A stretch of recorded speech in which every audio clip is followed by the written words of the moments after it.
Harry's first skeleton was the one he was born with. That was the healthy skeleton of a small boy. The only odd thing about this skeleton was that it had a bulbous, bony protrusion on the left big toe.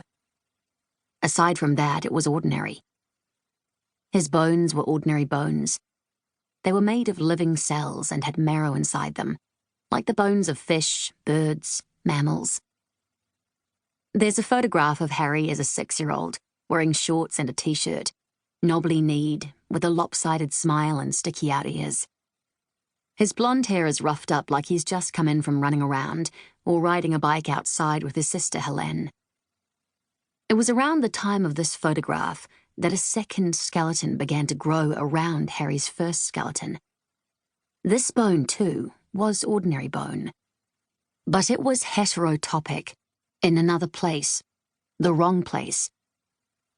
The only time in our lives that ossification, the transformation of cartilage into bone, should occur is when we're inside the womb. No new bones are supposed to grow once a person is born. They're supposed to be whole then. But it was as if this second skeleton of Harry's was working to shelter the first, as if the first was too fragile to continue going along on its own. If Harry hurt himself, if he broke his leg or stubbed his toe, his body repaired itself by growing bone in the place where he had been hurt. It took a few days or weeks for the bone to appear. The only way his body knew how to heal was to harden, so afraid it seemed of leaving any part of him vulnerable. There are 4 further photographs of Harry, all of them medical photographs, taken in front of a blank wall. And in all of them, Harry is in his underwear, so that the form of his body can be clearly documented. At 9 years old, he is still smiling, and he seems braced in position by choice. His slightly crooked stance makes him look mischievous, like any 9-year-old. This is the last photograph in which he is able to raise his head to look directly at the camera. At 11, 13, and 20, he is curved. Something seems to ripple in bigger and bigger waves under his skin. His eyes are lowered to his hands, as if he is concentrating on getting himself out of handcuffs. As stark as these photographs are, they also show grace. Harry looks poised, as if about to raise his arms above his head in pirouette. His head and torso curved to the left, a delicate bow. Even as he is racked and pushed about by his new skeleton, he flows. Whenever Harry's physicians cut the new skeleton away, it would grow back forcefully over the next few months, as if in a panic. Soon it bound him tightly. Bone covered his back like a cracking cocoon.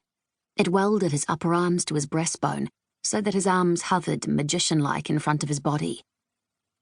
Bone wrapped itself in layers around his skull.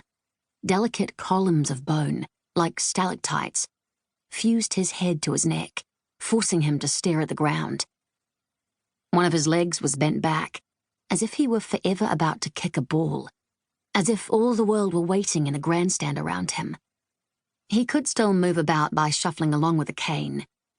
But when he was 20, when his mother could no longer care for him, he went to live at a nursing home in Philadelphia called the Philadelphia Home for Incurables. In his 30s, ossification reached Harry's lower jaw, which became locked to his skull, leaving him unable to speak. He couldn't brush his teeth, cough, stick out his tongue, lick an envelope or his own lips, whistle or eat. He lay in bed at the home, a diagram of himself, as if his second skeleton wanted to fuse him to a single spot and keep him safe there. He should never move haphazardly through the world like others did.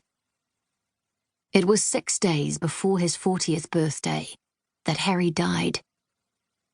His physicians took his body, as Harry himself had wished. Bequeathing it to science would give meaning and depth to medical and scientific research on FOP for decades.